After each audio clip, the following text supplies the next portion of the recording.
and welcome to another episode of Activating Greatness, the show where we dig into what it really takes to lead with purpose, inspire performance, and create lasting impact. I'm your host, Alec McChesney, and every episode we sit down with leaders, thinkers, and change makers who are unlocking potential in themselves, their teams, and their organizations. On this show, we talk about the real stuff, leadership that drives culture, strategy that creates momentum, and the mindset that turns good intentions into game-changing results. Because greatness isn't a title, it's a choice. It's something that you activate every single day. So thank you. Thank you for listening, for showing up, and for being part of a community of leaders who refuse to settle for good enough. Now, I am very excited for today's episode because, as we just told our guest, Harry, this is our first episode of the Activating Greatness podcast with an external guest. And I'm also joined by another team member here at Velocity, who I'm going to let them introduce themselves in a second. But really excited today to be able to talk about leadership through significant change, applying leadership techniques, the risk of trying something new as you're going through team changes, and, you know, for our guest, Harry, moving across the globe. And how does that all take into account not only yourself, but also managing teams? So with that being said, I think Joe already knows, Harry, you're going to learn this. I get really excited. I can talk. And so I'm going to pause. And Joe, why don't you set this episode up a little bit? Give us an introduction of yourself and your background here at Velocity. And then I'll let you introduce Harry a little bit, and then we'll toss it to Harry and we'll get started. Thanks, Alec. It's great to be here, and a little bit of my background. So it's super eclectic. I'm a jack of all trades, master of none. Started off my career on the sales side, on digital, working with a company called DoubleClick, and then working on a lot of .com booms, mostly busts for me. But that actually led me into starting your own business. There's one way to not get laid off when .coms are going out of business and shutting their doors, which is to start your own company. That was really the start of significant growth for me, when you have to wear a lot of different hats, figure things out, figure out how to hire, sometimes how to fire, how to develop standards, how to run effective meetings, how to close deals.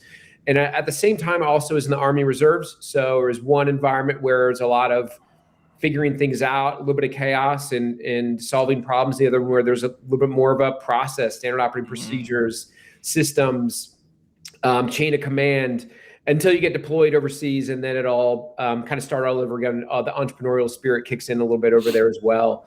So I've been with Velocity for 4 years. I'm a director. And one of the reasons why I wanted to have Harry on with us today is Harry is a manager over at Third Bridge. And I've been working with Harry, coaching him for over the past year. And I just felt that whenever Harry and I had conversations, one, I think he's got great leadership and management instincts. But two, whenever I planted a seed or said, hey, what do you think about this? Harry, you just always did such a great job of like understanding, comprehending, and not just getting it, but actually going to do it and come back and say, yeah, that worked, or I struggle, or it didn't work. So a lot of the principles that Harry and I worked on, we've implemented into our management program. So I've just got a lot of respect for Harry. He's pretty tireless and has implemented some good changes there. So I'll pass it over to you, Harry, and tell us a little about yourself, and we'll get this conversation started. Sure. Thanks, Joe. Much less interesting background than you. I've been at Third Bridge for about a decade now. Joined straight out of grad school. For those of you who don't know, Third Bridge is a primary research company that serves the investment community. I've worn a couple of different hats during my time here. I started in research, so creating research that we sell to our clients. I did that for about 7 years, and then went on to actually lead the European consumer discretionary team, which was a kind of a smaller team in the London office that was designed to deliver high quality content in that sector for our clients. From there, I moved into a product specialist role, which was a sort of hybrid leadership commercial role. And then from there, I was asked to take on the North American account management team, which involved moving over to the US, to New York from London, which was a big change, and also involved a big change in that I went from managing no people to managing 4 and then quickly 10. And now I have managers of managers sitting beneath me as a team of 27. in just less than 18 months. So it's been a lot of change, but it's been a lot of fun. I love it, Harry, and we appreciate you taking the time out of your day to share some of your learnings through this process. And I think where we wanted to start with this episode was with that key buzzword of change. And you just alluded to it. I mean, even going from 0 to 4 to 10 to 27 team members in such a short amount of time, along with, moving across continents, adapting to different team structures, different cultures. I'm curious, what were some of the first steps that you took early on in this change management process? And if you are comfortable, share with us, some of the things, if you're looking back over the last 18 months or so, what did you get right? What are things that maybe you might have done differently now, looking back at it 18 months later? If you don't mind, just kind of give us that perspective now that you're sitting in the seat that you're in now. Yeah, of course. I mean, I think I had the benefit of already understanding the business relatively well and understanding the team structure before I took on the role. So it was, although I hadn't had leadership experience, it was helpful in that I obviously understood the products, I understood the client types, and I understood the people within the organization. With that in mind, when I was thinking about sort of the structural change that needed to happen and that was happening around me, before even taking on the role, I identified what I would have considered to be sort of 3 to 5 key strategic priorities that needed to be improved within the business. These were a mix of things. Some of them were culture related. So, focusing on the overall morale within the team, ensuring that people felt valued, that people liked showing up every day, that they worked with people that they got on well with and that they enjoyed spending time with. But then there was also more focused stuff around, understanding of our products and how we pitch them. I kind of quickly identified that we had poor account strategy, skill sets amongst the team, low client relationships. And I was also trying to drive a greater level of what I called professionalization across the team. Something that's unique to ThirdBridge is that we hire a lot of grads straight out of college. It's great. We have people with immense drive and enthusiasm, but with that also comes a level of immaturity. So it was about trying to professionalize the organization to make sure that it matched the client type that we were working with. So that was a good starting point. And then beyond that, I took a really keen look at the teams themselves and tried to understand where the major pain points were with individuals, and quite quickly, learned that the team structure didn't quite fit what we were looking to deliver for our clients. We had people working, it was a team of, at the time, 20 people, and everyone was kind of working with everyone. And it was slightly chaotic to say the least. And so what we did, or what I did very quickly upon arriving, was try to restructure those into smaller teams with more defined priorities, so that people felt accountable and had ownership. And with that, it, allowed them to drive strategy and leadership within their teams. So a mix of things, but definitely helped, already having that knowledge of the product and the market. Yeah. Harry, go ahead, Joe. I was going to say, I think one thing that always impressed me is that you had some clarity, were decisive, and moved things forward.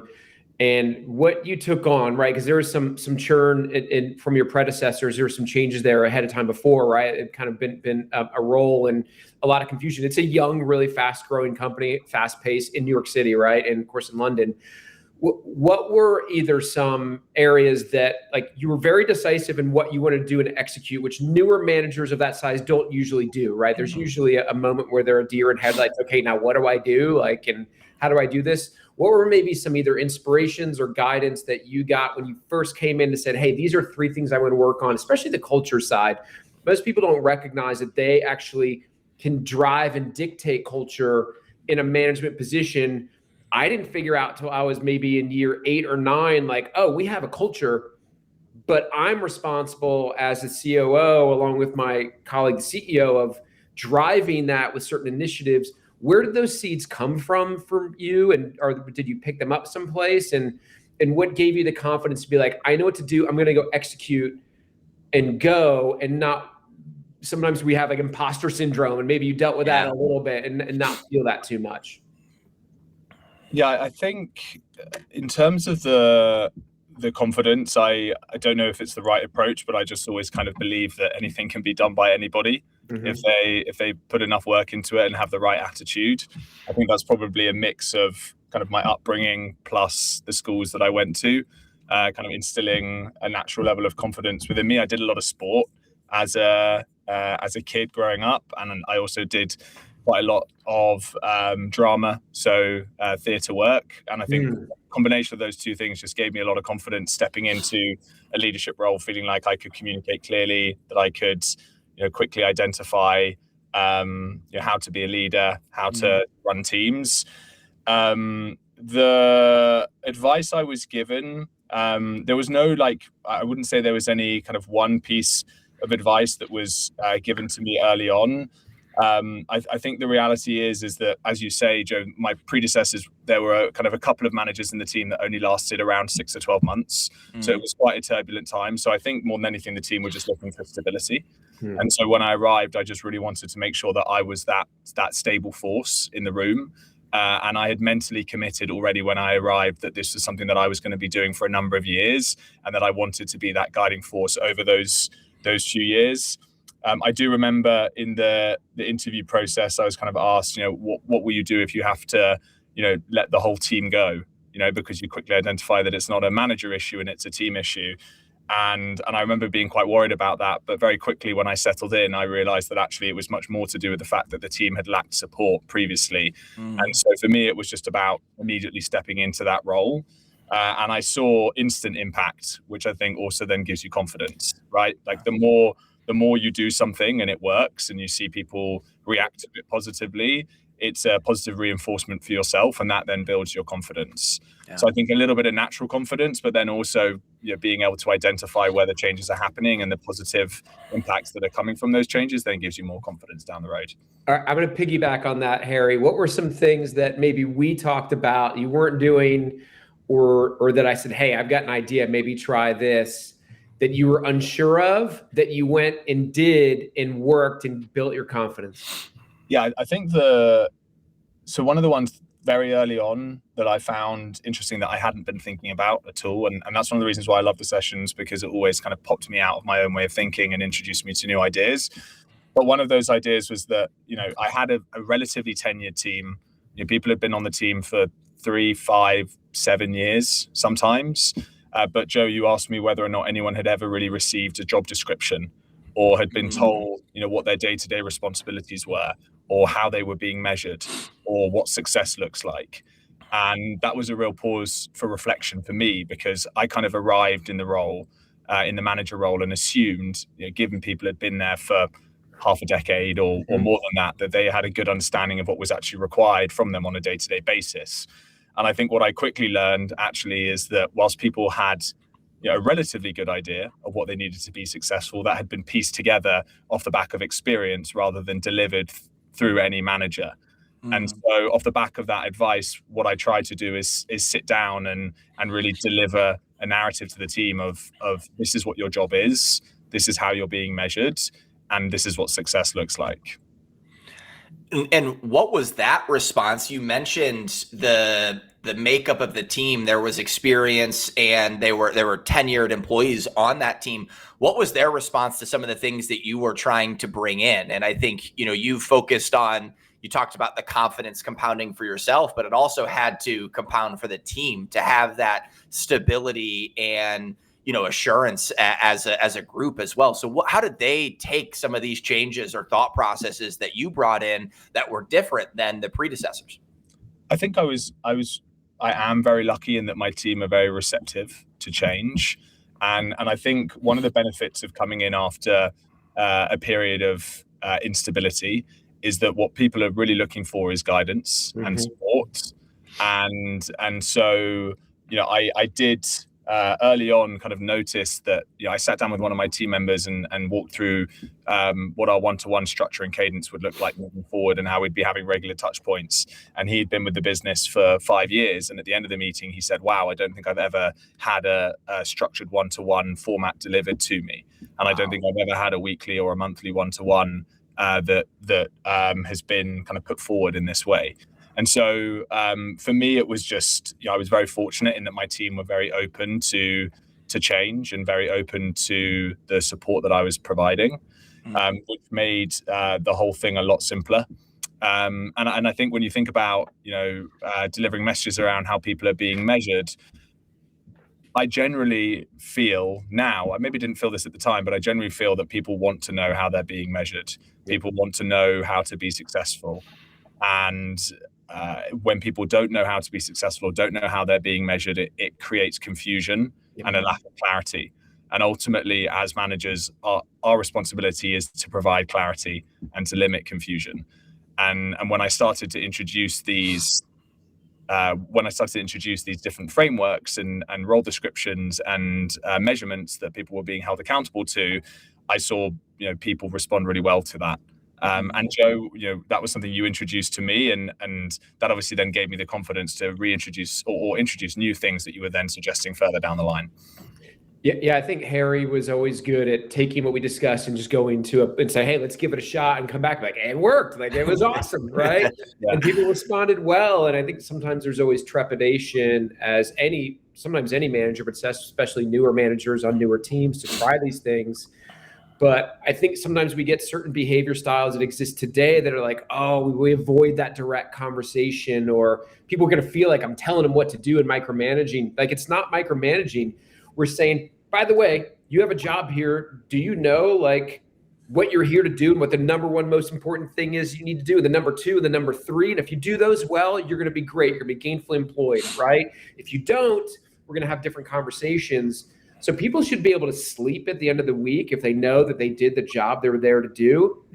But I always like to say it should be in writing. Like, what is the reference point that we can go back and reflect? Because we hear different things. Sometimes we hear what we want to hear. Sometimes we express things different ways. So to have that written job description on where they're at, what they need to do. And then, by the way, that can serve as the benchmark for performance reviews. And then performance reviews, did you do it? Did you not do it? Did you exceed expectations or not meet expectations? People know where they stand. I think people want to completely want to know where they stand. And I think, like Harry said, confusion is the enemy of progress. If we don't have that foundation, then we're struggling. And here's the cool thing too. They also theoretically will know what the job description looks for the title above them. They know what they're moving towards, and we can develop and promote, or say, I don't want to do that job, right? Absolutely. Our egos drive us to want to take the next title, the next pay, but then we get in there like, oh, we have to travel 75% of the time. Like, I don't want to do that. Well, you should have, if you didn't know, then maybe you should have done it ahead of time.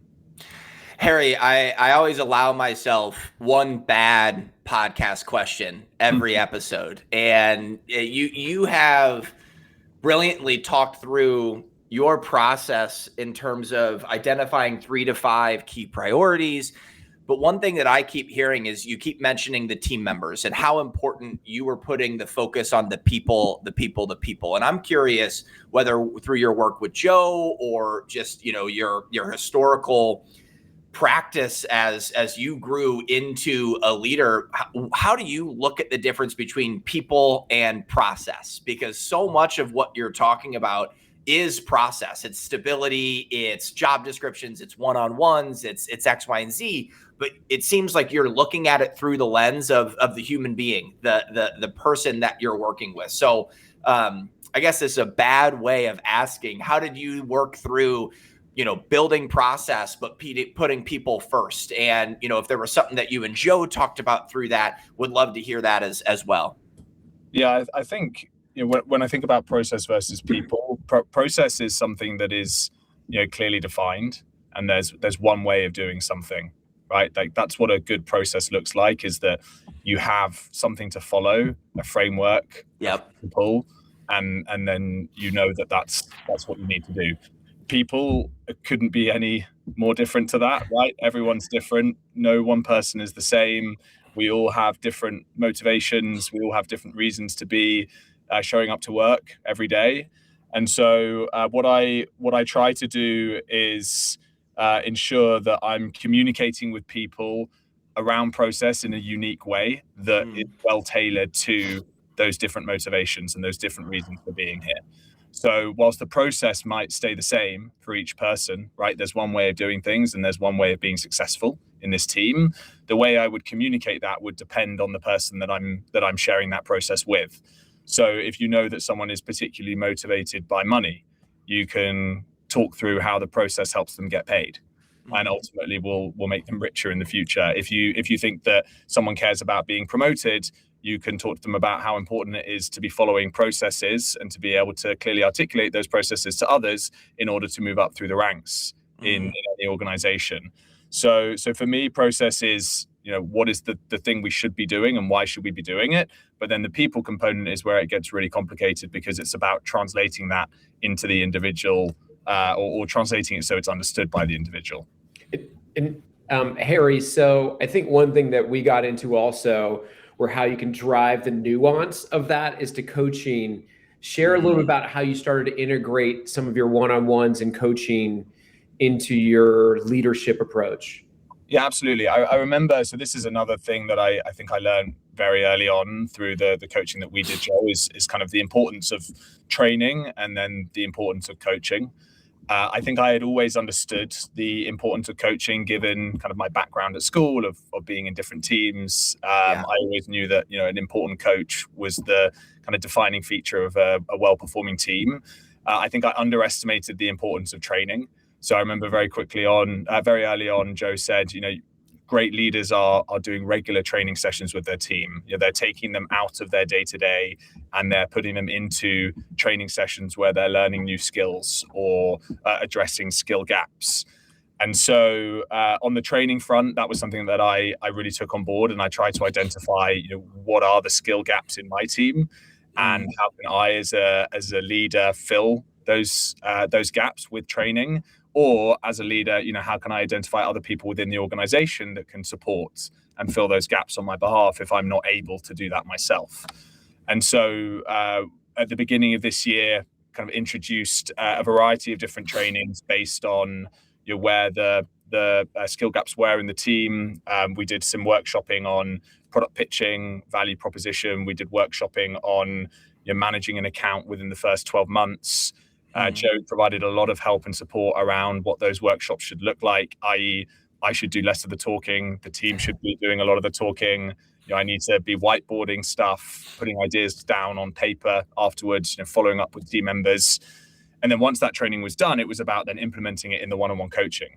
And some of the tips that definitely helped on the coaching side is Joe and I worked on questions that I could be asking the team, because a roadblock that I felt like I was coming up against is that I was going into these sessions with a lot on my agenda, but that the team weren't necessarily coming back to me with stuff on their agenda. And I think that's a common issue that you have in one-to-ones as a leader, is that you feel like you're delivering information rather than receiving information.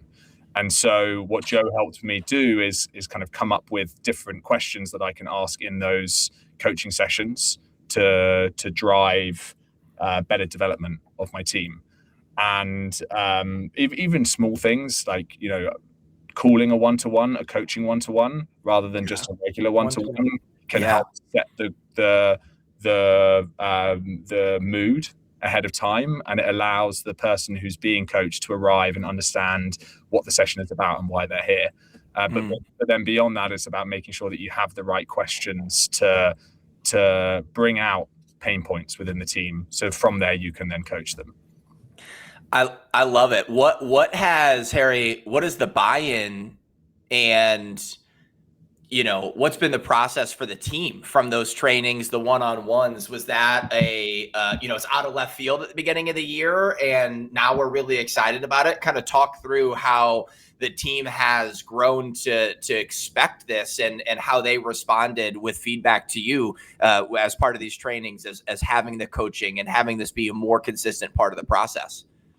Yeah, so I mean, to begin with, I think there was a bit of hesitancy around the training, understandably. So, I think every team has been through training in the past, probably of a variety or varying degree of quality, right? Like we all sit in those sessions where someone's just narrating for an hour and you're switched off. Alternatively, we all kind of sit in those sessions where we're being encouraged to speak, but we don't really understand why, we're doing the training session and how it relates to our role. So in particular, one of the things I wanted to do early on is take a very hands-on approach myself and make sure that the team felt like I was the one that was leading this, because I hoped that would build more buy-in.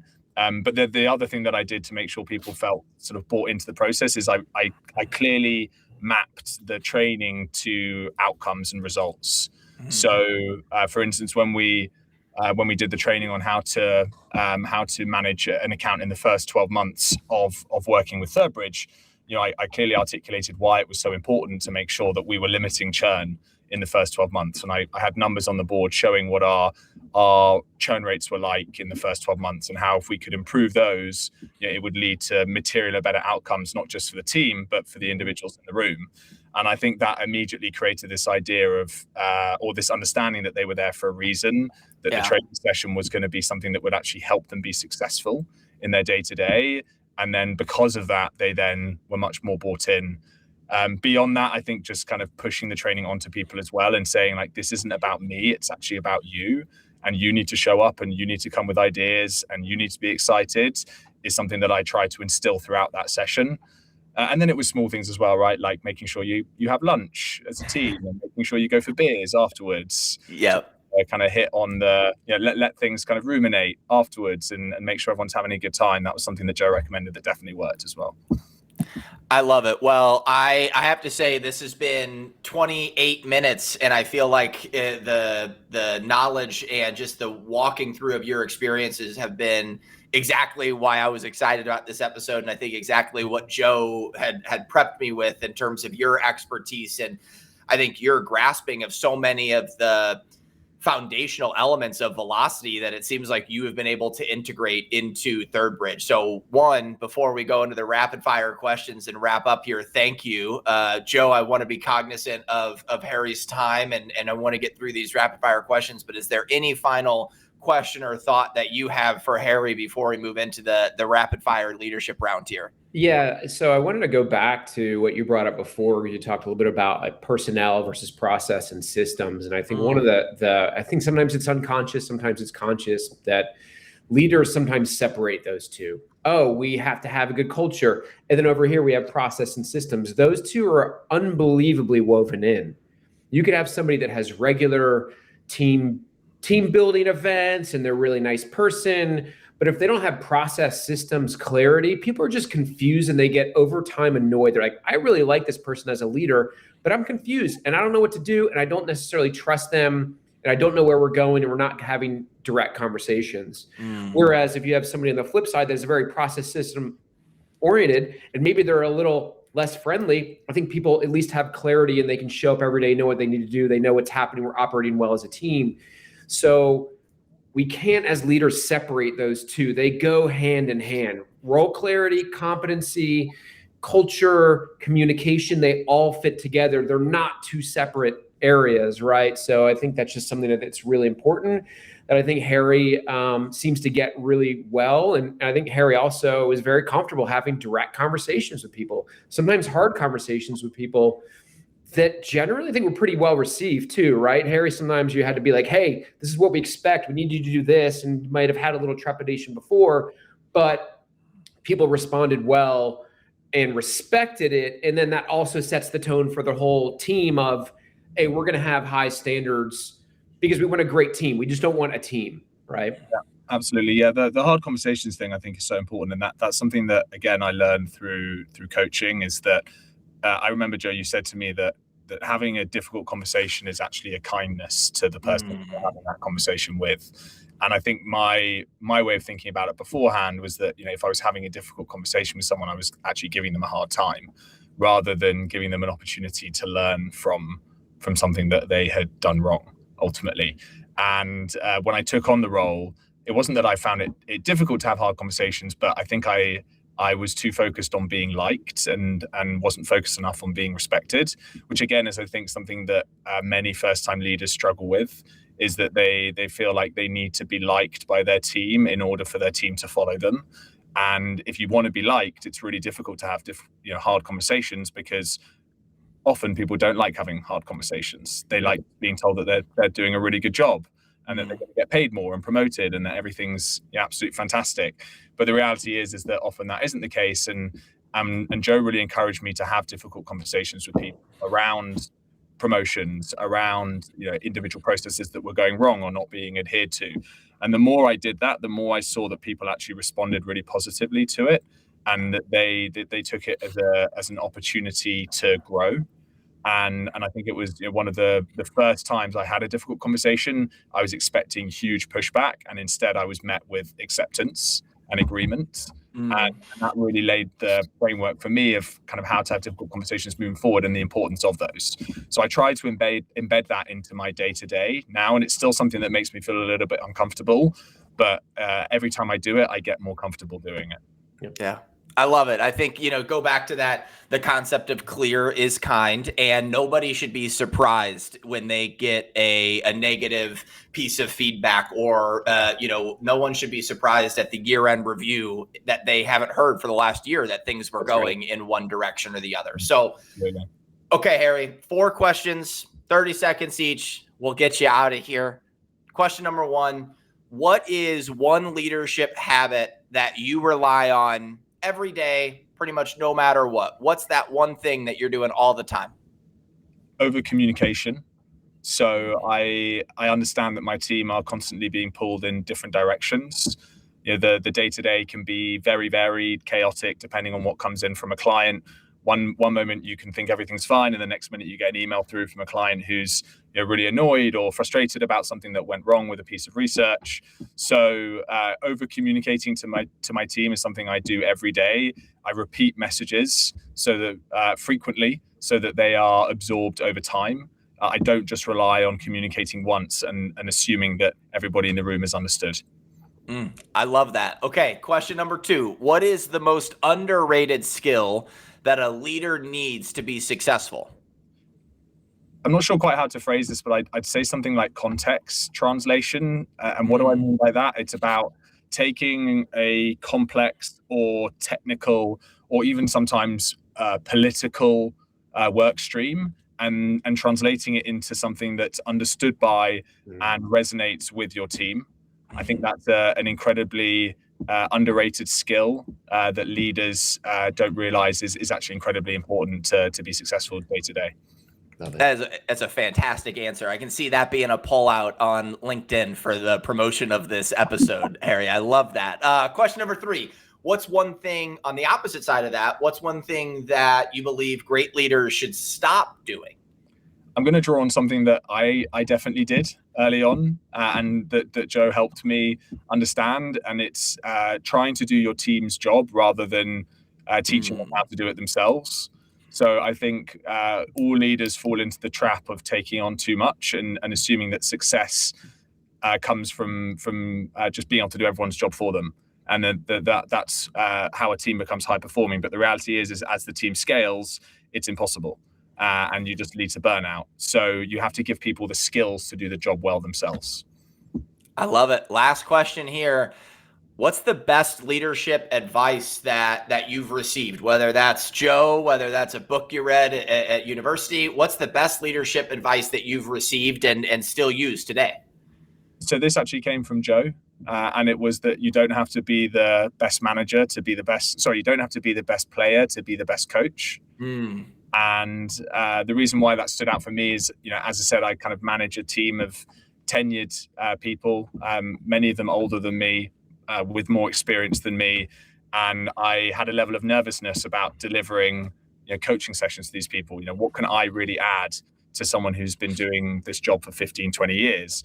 And Joe kind of put it into sports terms and said, is the best manager in the Premier League or the NFL the person who was the best player previously?